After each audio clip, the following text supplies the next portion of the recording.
Morning. Today I am going to teach what are enzymes and how enzymes work. First we will see the what are enzymes. Most enzymes are proteins with the exception of a small group of catalytic RNA molecules. Their catalytic activity depends on the integrity of their native protein conformation. Enzymes are all proteins, have molecular weights ranging from 12,000 to over 1 million. Enzymes require chemical component which is called as cofactor. The complex organic or metallic organic molecule is called as coenzyme. A complete catalytically active enzyme together with coenzyme is called as holoenzyme. The protein part of the enzyme is called the apoenzyme. Now the second part is the how enzymes work. The enzymatic catalysis of reactions is essential to living organisms. Under biologically relevant conditions, uncatalyzed reactions are very slow. Most biological molecules are quite stable in the neutral pH and mid temperature. How the enzymes are? They are all biological catalysts. They are globular proteins and they are water soluble. Enzymes can break and again bond. Enzymes reduce activation energy and increases the rate constant. Enzymes affect the reaction rates also. A simple enzymatic reaction which can be written as enzyme combined with substrate and forms as enzyme substrate complex, and again it is formed as enzyme and product is released. The distinguishing feature of an enzyme catalyzed reaction is that it occurs within the pocket of an enzyme is called the active site. Now we can see that enzyme is having a pocket which is known as active site. The substrate is called the reactant which combines with the enzyme. The molecule that is bound to the active site and acted upon by the enzyme is called the substrate. The surface of the this is the surface of the active site is lined with amino acids whose substituent groups binds the substrate and catalyze the chemical transformation. Next the topic is enzyme substrate complex, how it is formed. This enzyme substrate complex, whose existence is first proposed by Adolf Woods in 1880, which is a central point to the action of the enzyme substrate complex. When enzyme is bound to the substrate, this enzyme substrate complex is formed. Once the reaction is complete, the enzyme releases and the product and is ready to bond with another substrate. This is the enzyme having the active site and substrate is binding and forms the enzyme substrate complex and product is released. The enzyme may be recycled and combined with another substrate to form a complex.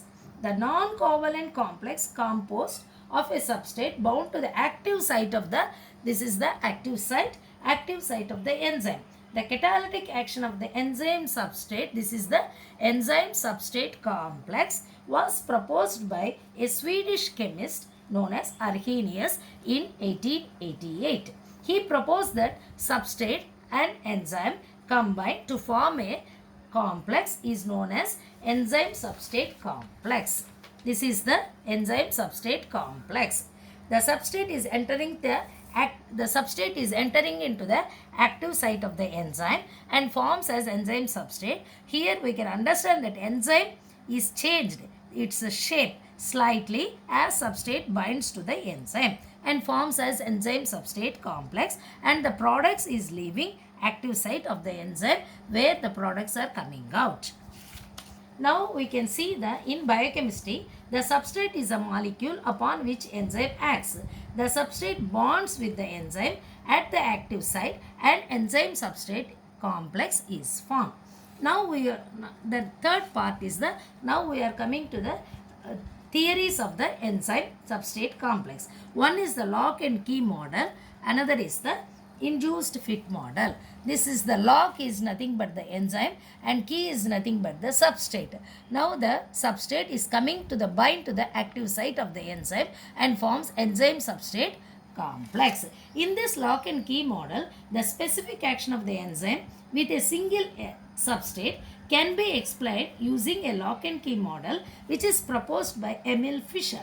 In this lock is the enzyme, key is the substrate. The substrate fits into the active site of the enzyme. The model assumes the active site of the enzyme and substrate are equal shaped.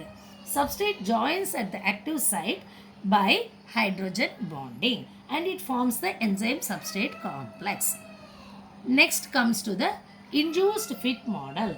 Induced fit model, it is proposed by Daniel Koshland 1958. It attempts to explain how this is accomplished. When the active site of the enzyme makes the contact with the substrate and itself to change the shape of the molecule. It describes the formation of the enzyme substrate complex and interaction between enzyme and substrate, and it is having the flexibility at the active site. At the active site, it is having the flexibility.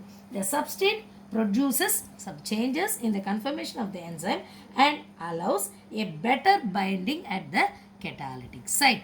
Now we can see the both models, both hypotheses in one picture. This is enzyme substrate entering into the active site.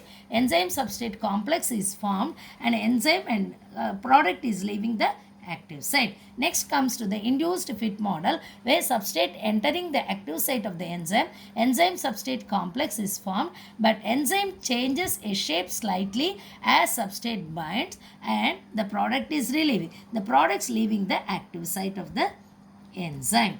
Now it's a comparatively, this is the more flexible model in which induced fit model we can see more flexibility and active site is relaxed form. That is the difference. So we can today we have completed how the enzymes work, what are the important characteristics of the enzyme and how the enzymes work and what is called as enzyme substrate complex and what are the theories or the hypothesis of the enzymes substrate complex form. That are the two theories. One is the lock and key model, another is the induced fit model. Thank you.